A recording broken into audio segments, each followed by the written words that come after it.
Okay, so what we're going to talk about today, let me get notes. We're going to be talking about vaginal steaming. We're going to up the steam and how it is emerging as an alternative medicine. So, so okay, I'll go ahead and give you guys my backstory. I learned about vaginal steaming in 2011. I was at a workshop on womb wellness taught by Marcia Lewis, who is the Maya Dhamma.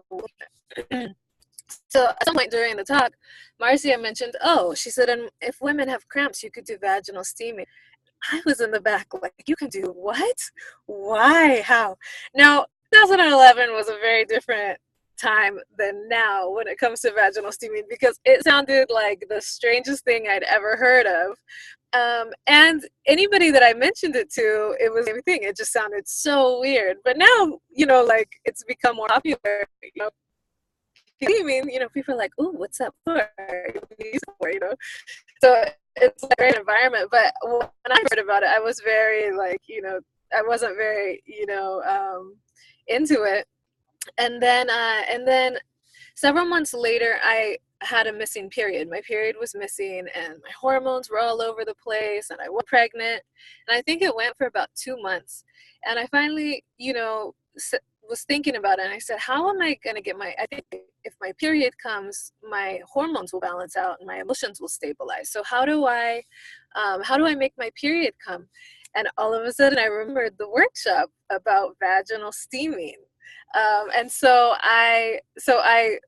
I rigged a little setup at home, and I squatted over some herbs, and I did it. Oh, sorry, no, that was the second time I did it. The first time I did it, I was searching online, and I found a Korean spa that did vaginal steaming. So I drove to the Korean spa. They didn't have anything on the menu that said vaginal steaming, so I was like, trying to. They were like, "Well, what do you want?" And I'm looking. There's nothing that says vaginal steaming. So I finally whisper, "Do you do vaginal steaming?" And they're like, "Oh yeah, we do that." So I ended up doing a vaginal steam there, and I was very confused because I had first learned about vaginal steaming, that it was done in Guatemala, and now I'm seeing that it's commonplace in Korea, as they were telling me more about it. So anyhow, I was interested there. So I drive home and I go to sleep and my period comes. So it was successful, it was helpful. And when my period did come, it actually seemed like a much healthier period, and I'll get into that a little bit later. And so I was pretty impressed, and I decided to do it. The Korean women had told me that it's common to do it at the end of the period. Like every month at the end of the period, you do a vaginal steam. So a couple days later now, when my period was over, I wanted to do it again, but I didn't want to go to the spa because it was a little too public. I didn't want to be in public while doing the vaginal steam. So I made my own little setup at home, and I squatted over a pot, and and then that was the beginning of me using it, and I've been using it ever since. So yeah, Taria says it's life changing. It's life changing. It can be, definitely. It changes a lot of people's lives like immediately. Like my period, when I had that period, it was like I was relieved. It was the first time I actually enjoyed a period because I actually had wanted it to come. But then when I had the next period, the month later, I want to say like this swooping feeling came over me of just like nirvana almost. And I'm not sure why. It just felt like nirvana now when I was getting my periods. And this coming from somebody who I hated my periods. So anyhow, so that was my experience with it. But again, I had the question, well, where is this from? Is it from Guatemala or is it from Korea, right? So now my background, I have a degree in international development. I have a master's degree, so I'm interested in like international topics and different countries. So since then, I've been researching where vaginal steaming is practiced, and I found firsthand accounts of it in all of these places. Okay, so I found it in okay, Guatemala, South Korea, Suriname, Indonesia, Vietnam, Papua New Guinea, Haiti, Trinidad and Tobago, Ghana, Palau, the Navajo Nation, the Lakota Nation, South Africa, Turkey, Kenya, Eritrea, Mexico, India, Hawaii, Sweden, Latvia, Cambodia, the Philippines, Guyana, Jamaica, England, Italy, and Colombia. So now England's an interesting one. It was my partner, Chris, the Steamy Chick acupuncturist. She was recently doing some research and she found in the 1500s in England, they used to do something called fumigation therapy, where they put steaming herbs and they used to do fumigation to the woman would sit on the seat. So it's absolutely a case of vaginal steaming. It's so interesting. Not only that, Chris, she's been finding so much research about it lately. She was looking at the traditional medicinal practice of it, and she found that it was used in Babylonian medicine way, way, way back in ancient times. And, you know, she even found like some like rock drawings, of vaginal steaming. So my conclusion, what is it that all of these places have in common? What's the common tie? Anybody? I'm going to chat with you guys. You guys are good chatters.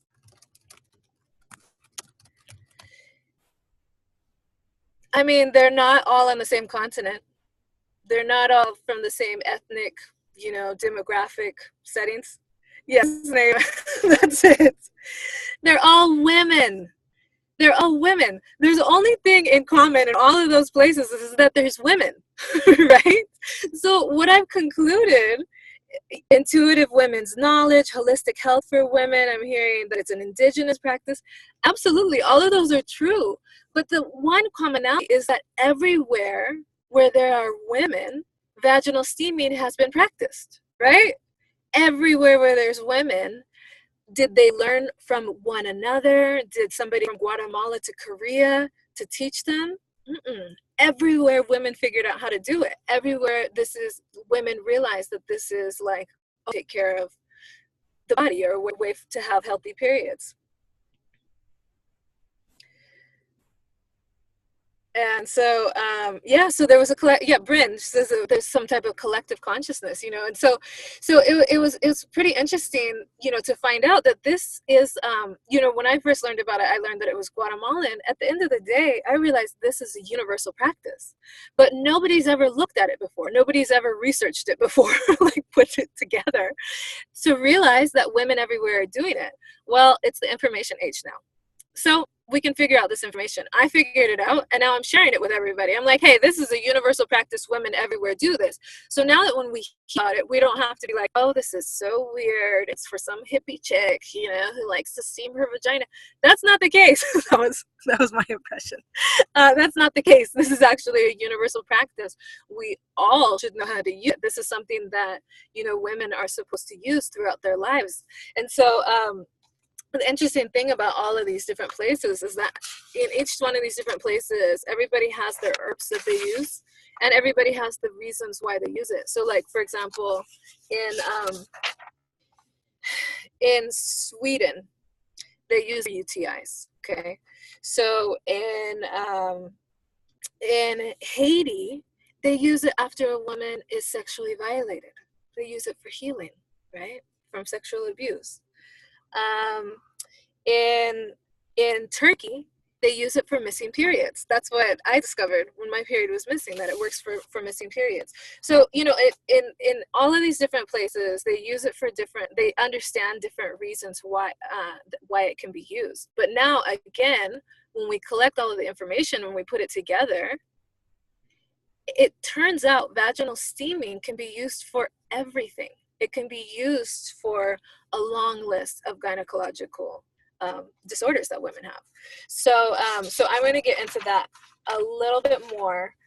But basically, what it came down to, when I started steaming, I didn't really share it with anybody. I kept it quiet until after I was postpartum, and then some of my friends found out about it and started to talk about it. And so very quickly, it turned into me lending out my vaginal steam chair to my friends, and then me making vaginal steam chairs for my friends, and then people wanting to buy vaginal steam chairs for me, right? So what happened was I ended up selling vaginal steam chairs because there was nobody else that was making them. This was in 2013. There was nobody who made them in the United States at that time. Now, fast forward to now, there's actually so many people that make them. It's incredible. So, so I was started to sell these saunas, and when I did it, I with each one of my customers, I would do an intake form. I would be like, okay, what are your periods like right now? And I had learned how to read. I had found like, a book in traditional Chinese medicine that talks about how to diagnose the period, like how you read the period, what the brown blood means, what the pink blood means, the different stuff, what heavy bleeding means, right? So in what their period was like, because I don't want an idea of where they were starting, right? What their starting period was. So the very first woman that she actually was like, can you just make a chair for me? I'll give you money for it. So she was my first customer, right? So she gives me $100 and I make her a vaginal steam sauna. And she had really heavy 10-day long periods with clots. And I was like, I don't know. I have no idea if vaginal steaming can help with that. But the clots are a sign that there's like old menses in there. So I think it could help. Why don't you steam before your period for 3 days in a row, right? What happened? She steamed 3 days in a row and her period came. And the first thing was that her period wasn't as heavy. Okay, it was not as heavy. And it lasted for only 5 days instead of 10 days. And she actually had a lot more clots. So it seemed like there was like this cleansing that happened. So I was like, okay, we were talking about, I said, okay, we'll steam after your period too, and then steam before your next period. So she did that. In her next period, she still had some clots, but there weren't very many. And she again had a 5-day long medium flow period. Well, the next month, all of those clots, no clots at all. And she had a 4-day long period with medium flow. And it began and ended on this fresh red blood. There was no more brown blood. So now when she, told me about that period, that third period, it was so interesting to me because that was what my period was like. Mind you, I've been steaming already now for 2 years. That's what happened to my period when I started steaming. It went to a 4-day long period, medium flow with no brown blood on the ends. It was just 4 days of fresh red blood. And my negative side effects, like my PMS symptoms, I used to get like, some acne around the chin, and I used to get irritated. I don't know. Honestly, I was told by a close family member that when I was on my period, I was a total bitch. Like that's real. I was told that.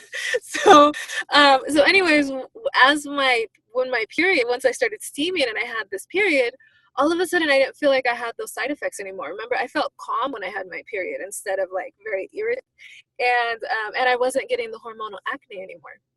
Well, this woman I was working with, she had some side effects too from her period, but they were very different side effects. She had really bad headaches. She was very emotional and she would cry every day. She's like at least every day of her period, something would bring her to tears. And she felt drained and fatigued. Okay.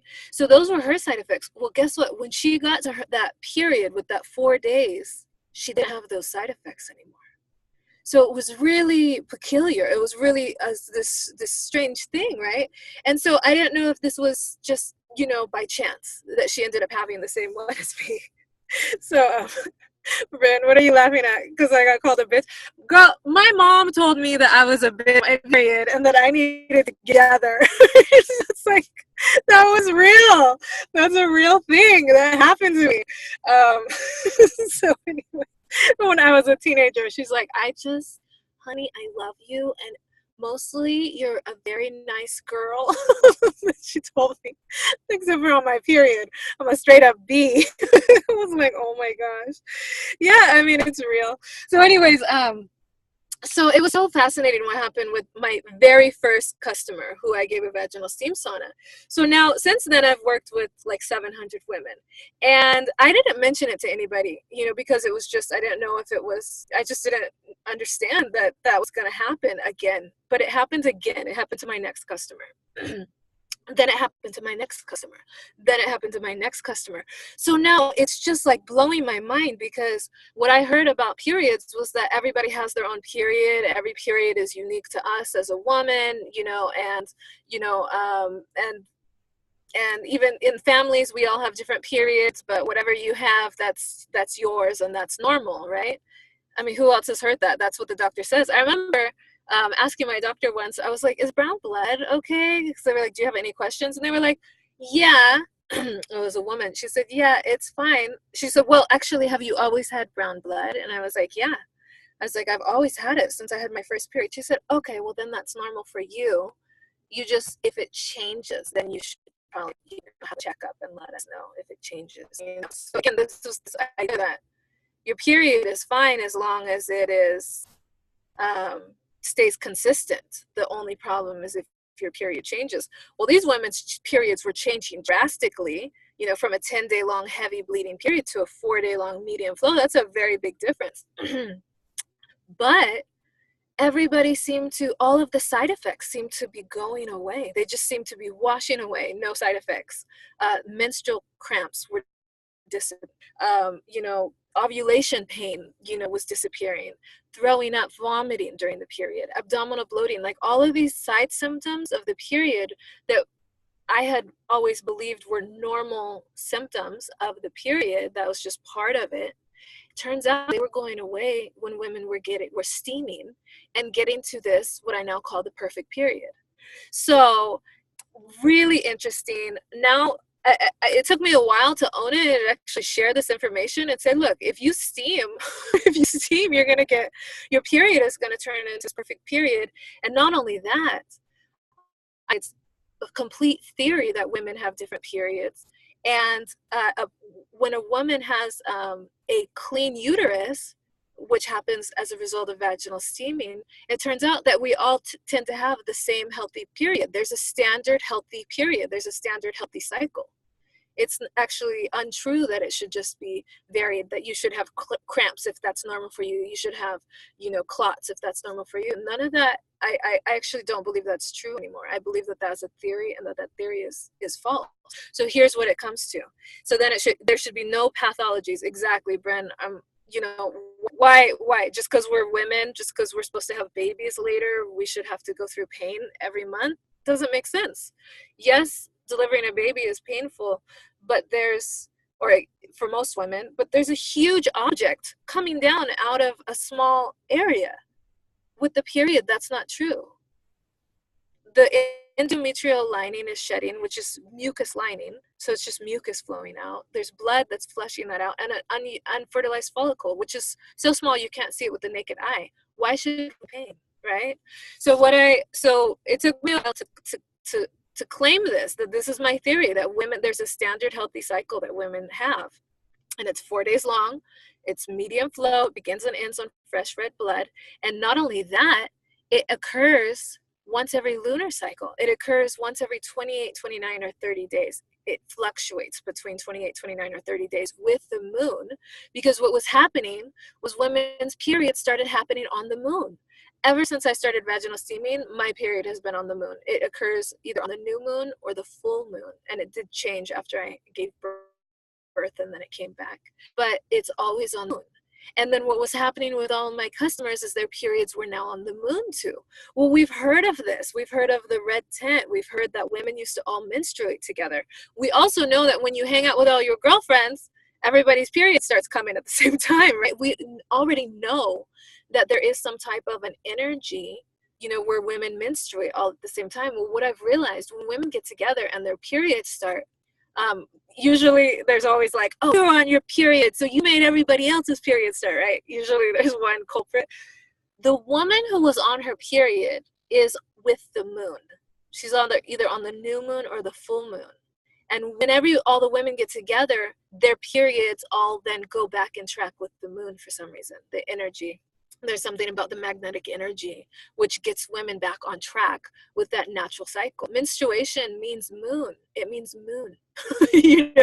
Menses means moon. All of those mean moon, because women get their cycle once every moon, right? So So yeah, so it's so interesting to see that not only these women were having these perfect periods, but they were getting onto time with the moon, and they were all coming at the full moon or the new moon. So so anyhow, it was just fascinating. So okay, so what's at the root of it? Okay, what's at the root of it is that the period is actually a uterine cleanse. So when a woman steams, then sorry, when a woman has her period, the uterus sheds its endometrial lining, which is a mucus lining, okay? And it will also shed out any unfertilized follicle, okay? So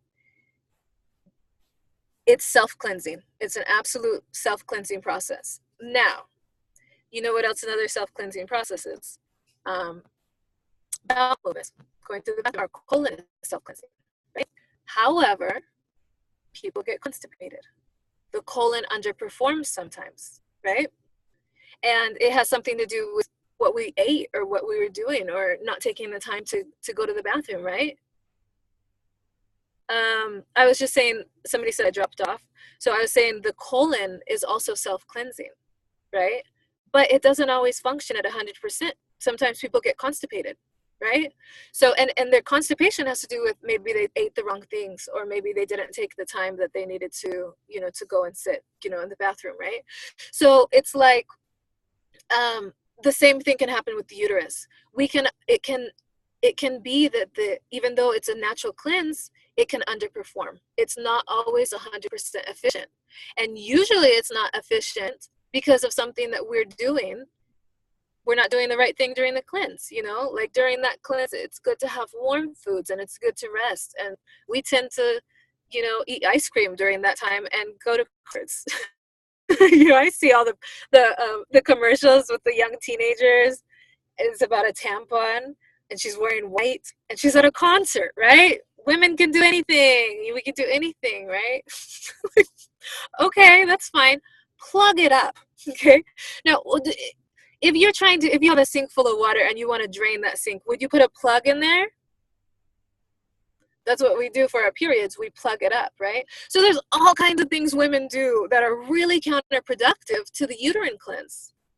So women don't have great periods. What happens if the uterus doesn't clean out all the way? Then the blood stays in there and it gets stuck. It gets stuck and it can't come out, right? So it turns brown. Old blood turns brown. Brown blood is a sign that there's old menses in there. Clots are a sign that there's old menses in there. There was a circulation issue. The blood congealed and didn't come out. Okay.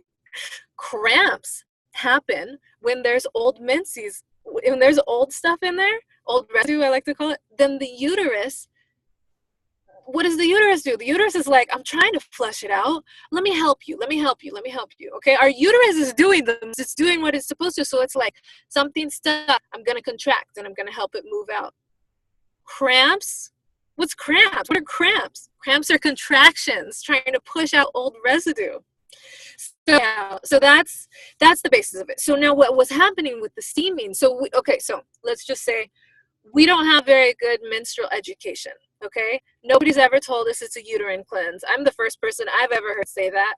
Okay, and it's my theory, right? So we don't know that brown blood is bad. We don't know that cramps are a sign that stuff is stuck, right? So we're plugging. A lot of women plug their period up with a tampon, right? So now we've got these terrible uterine cleanses that are happening. We're not getting the cleanses. We're having efficient cleanses and all kinds of results and negative side effects as a result of that. So what happens with the steaming, when women use steaming and they get a good uterine cleanse, they clear out all of that old residue, then women are left with just a normal uterine cleanse, just a standard healthy uterine cleanse. There's no clots in it. There's no brown residue spotting for a week afterwards. There's no cramps. It's just a normal standard period. Kind of like when you have a bowel movement. As long as everything's healthy, you just go. There's no pain. There shouldn't be any extra bleeding, right? When you have a healthy bowel movement, it's just what it is, right? So it's the same with the period. It should just be a healthy uterine cleanse and it should be standard. And there's a certain way that standard period looks, okay?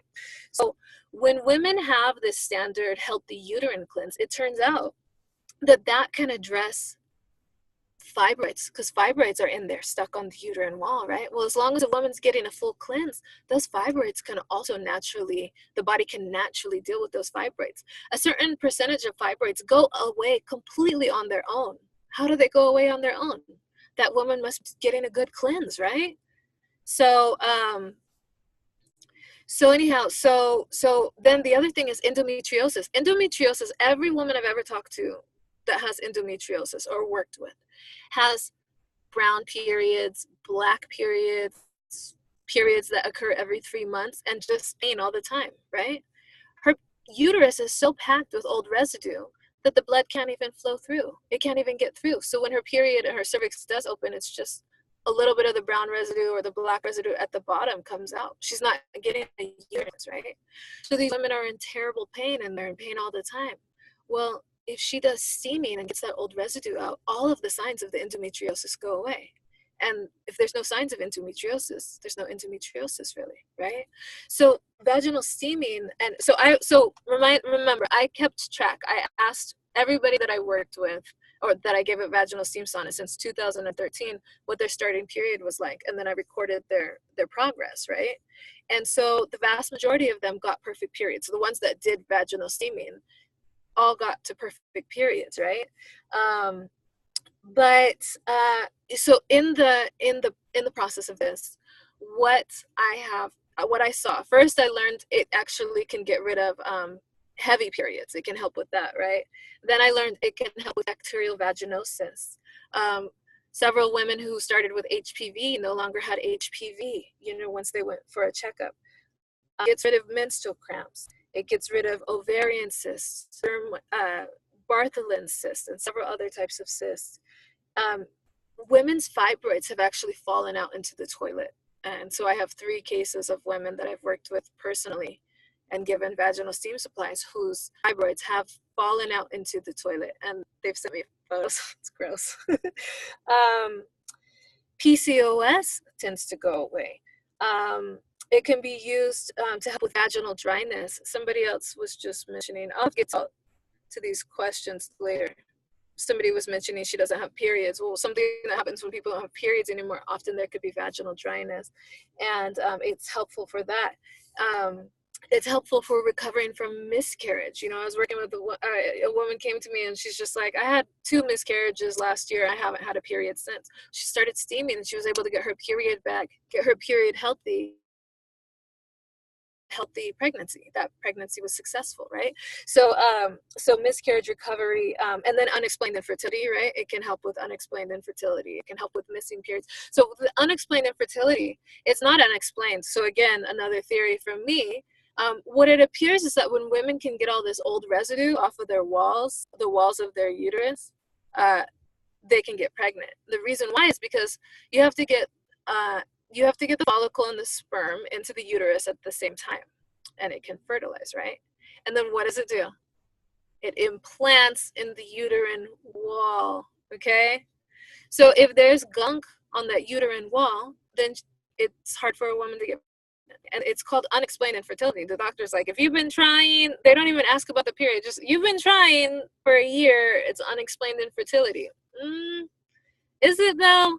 If this woman has black blood, I dealt with this one woman. I had one customer. She's like, yeah, I get my period every 3 months. It's a couple days of spotting black blood. But she's doing IVF, and she's done 2 failed attempts of IVF. Well, in vitro fertilization, IVF, is where they will then extract her eggs, extract the sperm, put them in her uterus. They'll fertilize it and then put it in the uterus. It still has to implant in the walls. So what's the point if you don't deal with the woman's uterine health? If you don't look at the health of the actual uterus and the health of the walls, it's not going to be successful. And so she did steaming, and she was like, oh, I wish I had found you so much longer, but I already have the money saved up for my third IVF. Zaire was like, it's all about the money, so she had to save up, it's $20,000 per shot. So she's like, I already have the money saved up and we're scheduled to go in a couple weeks, and I was like, okay, steam every day until then. So she steamed, and and then tried her 3rd attempt at IVF. Well, when she was steaming, interesting enough, it brought on a period. And that period, she had red blood, and all of this old black gunk came out. So then they actually had to postpone the IVF, and then they put her on control so that she would have period again. And then when they did the attempt, you know, a month and a half later, whenever it was, she got pregnant. It was successful, and that baby is alive and well today. So when she cleared the walls and she had a period and let the body do its natural thing and clean out the uterus, she was able to have a successful IVF. So anyhow, it deals with, you know, so when I'm looking at all of the different things that vaginal steaming has addressed, it's like, what else is there, right? Every reason why women go to the doctor, it appears that vaginal steaming is a natural approach that can help with those things, right? So so this has been drawing researchers' attention, okay? So researchers is even on this call. This has been drawing researchers' attention. And so now clinical studies are starting to be done to actually look at vaginal steaming as a medical science, whether or not there can, you know, like, so once we can get these studies done, I have 3 different groups of researchers that are doing 3 different studies right now that are all going to be done in the right way so that they could be published in medical journals. Well, when this happens, then the medical community has a reference. So it happens all the time. People go to the doctor and they're like, hey, I know I have a fibroid, but I heard I could use steaming. What do you think about that? And the doctors are just like, never heard of it. Don't do it, right? That's all they say. Well, once we have some studies published in medical journals, doctors will actually be able to reference it. So this is really exciting. It's a really exciting time where vaginal steaming is turning from something that women all over the world have been using traditionally. However, it's not commonplace in most of these countries. In most places, it's only indigenous midwives that are in very rural locations that still know about it and still use it, right? Because everywhere where there's hospitals, people start going to the doctors, and doctors know about this, okay? Only a couple places that it's commonplace, like South Korea, Palau, Haiti, Suriname. Those are some of the places where it's commonplace, okay? But the rest of us are using Western medicine, and it has fallen out of practice. It's fallen out of use. And so what do? We have women that go ask their doctor if they could do vaginal steaming, and doctors say no, but they're misinformed. Vaginal steaming could be very useful, but they have no reference for it. Unless it's in a medical journal, they have no reference for it. So this is really exciting. Actually, at the beginning of this year, I was like, I wrote down one of my goals, turn vaginal steaming into a medical science, okay? Like, so then I was like, I need to do some clinical trials. And then so I decided that I would do that in 2019. But since the beginning of the year, now 3 different people have reached to me to do some clinical studies to follow up on some of these incredible case studies that I've had, right?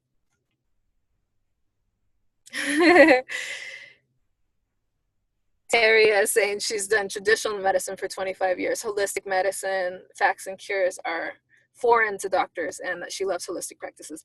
And so, she bring up a good point, Taria, because really what's going to happen is that vaginal steaming is becoming an alternative medicine, right? So acupuncture is an alternative medicine, right? And so we know that first it was an obscure alternative medicine that nobody knew about, and now it's becoming a more well-known practice. So that's really what's happening with vaginal steaming. Despite the fact of what's going to happen with, publishing medical studies about it, it's already an alternative medicine. It's already an alternative gynecology. That is a traditional gynecology, that is an indigenous women's practice that has been our practice since the beginning of time.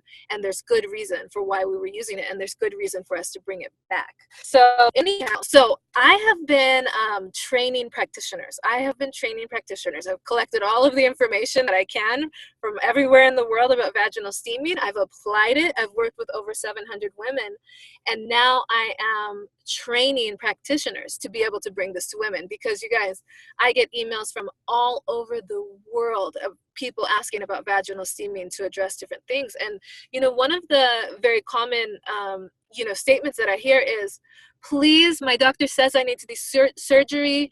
I'm scheduled in a month, I'm scheduled in 3 months, please, I need this to work before then, right? It's a very interesting message, because it appears that women don't realize that it's their right to say no. we don't actually have to do it. You can listen to your doctor. You can consult with your doctor. Doctors have great tools. I like the ultrasounds. They can look in there and see if you have a fibroid, maybe the size of the fibroid, right? That's useful. But you're not on your doctor's timeline. Your doctor is on your timeline. If you want to do surgery, you tell them when you're going to do surgery, right?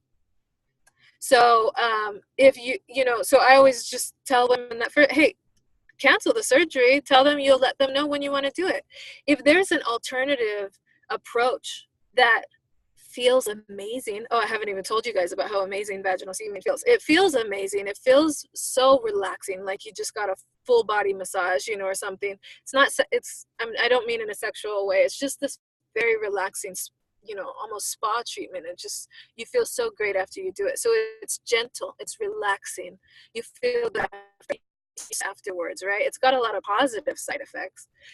If that can work, why not try that for 6 months before doing surgery? Surgeries are necessary and they save women's lives in certain situations, but they shouldn't be used. They should be used as like the last resort. It shouldn't be the first resort, right? The first thing you want to do is start working with vaginal steaming, start working with getting your uterus doing what it's supposed to be doing, which is to be cleaning itself out every month, right? So anyhow, that's my recommendation to people. And I just want everybody to know, please remember, you have your rights. Your doctor is there to give you information. And then you take that information and it's your choice what you want to do with it. If you have a natural method, you can do that first, right? Okay, so so where do I want to go with this? Okay, practitioners. So I'm training practitioners, and let me show you guys. With this training program, I feel really excited because I see that vaginal is now an alternative holistic practice, and we have a force of women all around the world, just the most beautiful, most amazing women who are now bringing this to the masses. They're now providing this service. So let me show you guys. I'm going to go and share the screen with you guys and show you where the vaginal steam directory is and show you guys how to use it. But I'm not going to talk when I do it because the talking gets weird. So on here. So I'm just going to share the screen real quick and show you guys the directory, and then I'll come back, okay?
So that's it.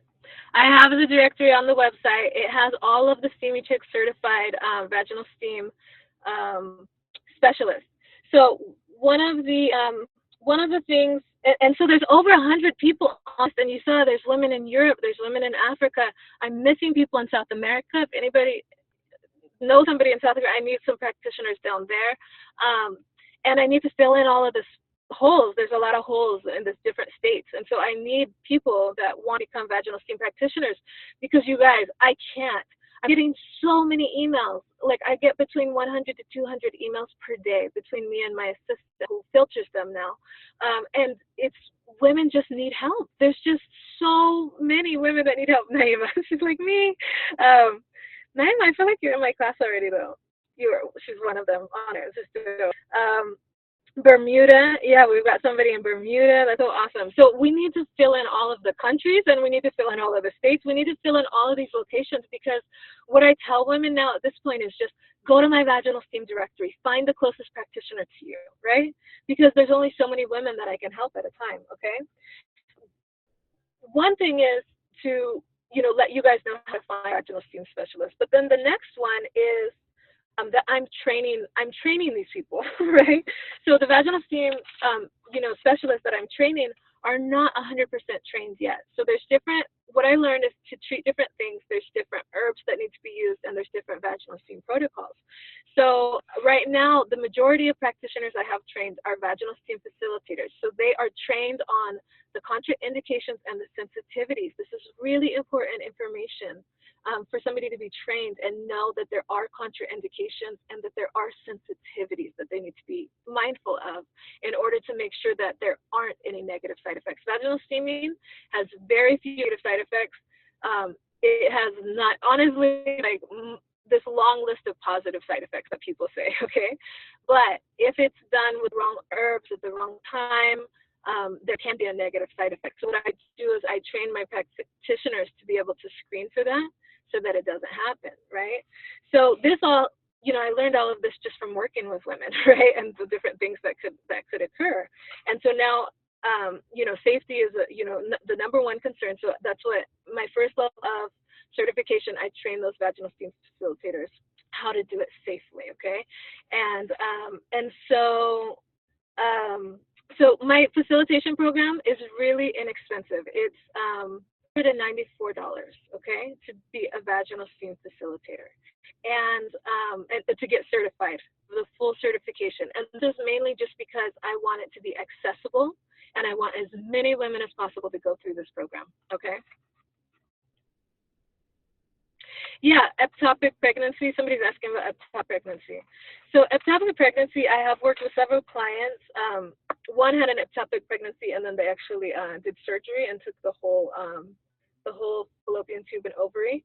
And then what happened was she found me, and so she started doing vaginal steaming. Well, she had a black blood only occurring every 2 or 3 months period. So what does that tell me? Her uterus was packed, right? So the doctor told her, you can get pregnant, but start now because it's going to take a really long time. She steamed and got pregnant that very next month. Like I had actually ordered her to do 2 or 3 periods before she got pregnant again. She got pregnant within 2 weeks of starting vaginal steaming, and she carried that pregnancy to term, and that baby is healthy and running around right now. So then I worked with, as I started to see women reporting ectopic pregnancies, what I noticed was these were women who had a lot of old residue packed in their uterus. So I believe what's happening is that and this is all my theory, I believe that the follicle can't make it. It gets fertilized. It's getting fertilized in the fallopian tube, and it can't make it into the uterus because it's too packed with old residue. And I believe that's why they end up with ectopic pregnancies. So that's my theory. In fact, I even had an ectopic pregnancy in 1997, about 4 years before I learned. 2007. About 4 years before I learned about this, and I had a brown blood period. Completely brown black blood period, and I had an ectopic. So anyways, all the cases that I'm seeing of these ectopic pregnancies, they do tend to have this, these uteruses filled with old residue. So anyhow, okay, so what am I talking about? Oh yeah, I'm training these practitioners. And what I wanted to tell you guys, so you have majority positive side effects, like women report the best sex of their lives, women report that their eyelashes are getting thicker. I mean, all kinds of just random things that women report. Women say their skin starts to glow, so there's a lot of positive side effects. But the contraindications, I promised I was going to share it with you guys on this call. So the contraindications: pregnancy. It should not be done during pregnancy. Active menstruation or active spotting. Spontaneous bleeding. If a woman is prone to spontaneous bleeding, she's contraindicated. After ovulation, for a woman that is trying to conceive, she would not steam after ovulation, okay? If a woman has an infection, and one of the signs of that infection is a burning itchiness, then she's contraindicated. The steam is going to be too much heat for her. And then there's two that are like kind of really up in the air. Women who have had ligation, have had their tubes tied. It's possibly contraindicated. We don't have enough information, but there's 2 ways to do it. One is if they take the fallopian tube and they bend it over and then tie it But then another way is actually they just irritate it and make scar tissue. Well, vaginal steaming clears out scar tissue. So it's possible that it might be contraindicated, or it could cause, it could cause that scar tissue to clear out, which could put the woman at risk of pregnancy. So then, and then the birth control that they put in the arm, I need to research it more, but apparently it prevents pregnancy by making a thick uterine lining. Well, if that's the case, then that might be, again, put the woman at risk of getting pregnant, because vaginal steaming clears the uterus lining, even if it's a thick mucus. So, so those are the contraindications. And then the sensitivities. So the sensitivities are really important, because when a woman is sensitive, she can only do a 10-minute mild steam session without a burner. Well, the standard practice at spas is to put a burner under a woman and do a real hot vaginal steam, which is great for a woman with a missing period, or a woman who has long cycles that are, 31 days or longer. But it's not good for the women in the sensitive category. It will cause a negative side effect, okay? So our sensitive category of women with short menstrual cycles, and that's any menstrual cycle that's 27 days or shorter. Women that are prone to spotting. Now, it's contraindicated if they're currently spotting, but if they're just prone to spotting and they're not currently spotting, they can do a mild steam at that point, okay? Women who have infections, they can only do a mild 10-minute steam session. If they do it longer, they could actually get an infection, okay? If they do a mild steam session, it will probably get rid of their infections entirely, which is great. Okay, herpes. A woman can have an outbreak if she has herpes. She has to only do the mild steam sessions, okay? IUDs are in the mild category. Somebody just asked about IUDs. So there are 2 cases of women who are practitioners who contacted me and told me that their clients' IUDs flipped out, okay? So for that reason, I recommend just doing mild steam sessions. In both of those cases, though, that woman had done an advanced steam session. So the longer a woman steams, the higher the steam goes, the more it opens the cervix, which is where that possibility can happen. But a mild steam session doesn't open up the cervix like that. So, and the flash. If a woman has hot flashes, night sweats, excess heat in the body, and she's adverse to heat, that's not going to be the situation where she's going to want to steam. She's not going to want to go in a jacuzzi either, or a hot, or a Finnish sauna. Nobody, if a woman has these hot flashes, then the extra heat can be too much. So those are the situations where it's sensitive. And so women can still steam, but they have to do it without the burner underneath them, and they have to just do a mild steam, and they shouldn't do any longer than 10 minutes, okay? Like 7 to 10 minutes. And in all of those cases, they have to make sure that they get the right herbs.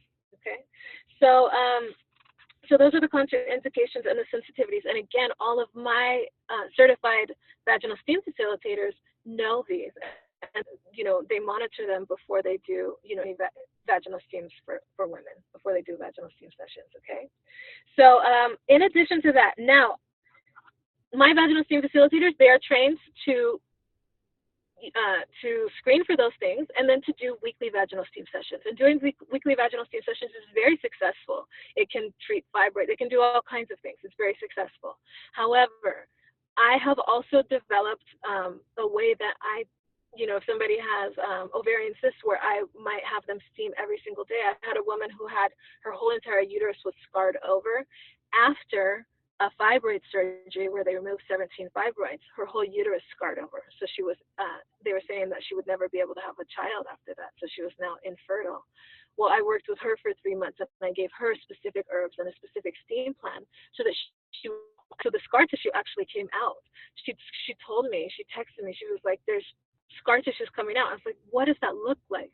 She said it was jerky. It looked like jerky that was coming out of her. And are you sure? And she's just like, yes. And so after 3 months, when they did another ultrasound, they couldn't find any scar tissue at all. So it was like incredible, right? So we know that, I know that I can work with, women to treat a wide, variety, like basically all the gynecological disorders out there. I've used vaginal steaming to do it, but I adjust the vaginal steam protocol and I adjust the herbs.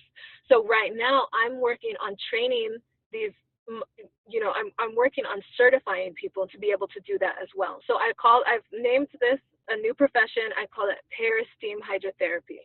Peri is referring to the perineum, which is, the the lower area, the perineum, and then peristeam, so that's a word I created, and then hydrotherapy, which is using water to heal, right? So that's what I call myself. I call myself a peristeam hydrotherapist. I can use vaginal steam therapy to address gynecological disorders. And now, again, because I have all these people contacting me and I work fast enough or help enough women, I'm trying to train other people to become peristeam hydrotherapists.